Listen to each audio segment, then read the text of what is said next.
comment l'Arabe transporta une cruche d'eau de pluie du sein du désert en présent au commandeur des croyants à Bagdad, pensant que dans cette ville aussi il y avait une pénurie d'eau. La femme dit: quand les gens de toute leur force sont entièrement purifiés de leur existence personnelle, c'est là la véracité. Nous avons l'eau de pluie dans la cruche, c'est ta propriété, ton capital et ton bien.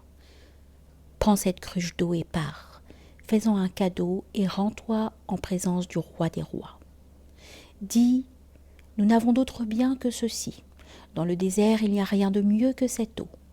Si son trésor est rempli d'or et de joyaux, cependant il n'a pas d'eau comme celle-ci, elle est rare. Qu'est-ce que cette cruche? Notre corps limité. À l'intérieur se trouve l'eau saumâtre de nos sens. Ô Seigneur, accepte ma jarre et ma cruche par la grâce de Dieu, à acheter aux croyants leur personne et leurs biens pour leur donner en échange le paradis. C'est une cruche avec 5 becs, les 5 sens.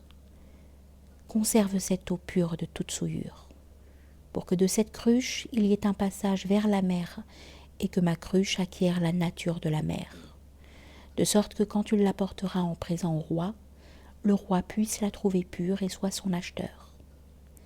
Et après cela, son eau deviendra sans limite. 100 mondes seront remplis à partir de mon aiguère.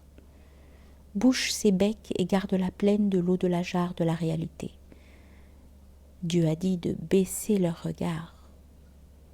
Le mari était enflé de fierté. Qui possède un tel présent? Il est digne en vérité d'un roi tel que lui. La femme ignorait qu'en ce lieu, à Bagdad, existe sur la voie publique un grand fleuve d'eau douce comme le sucre, coulant comme la mer à travers la ville, plein de bateaux et de filets de pêche. Va vers le sultan et contemple cette pompe et cette majesté. Considère l'essence de ceux pour qui Dieu a préparé des jardins sous lesquels coulent des ruisseaux. Nos sens et nos perceptions tels qu'ils sont ne sont qu'une goutte dans ces rivières.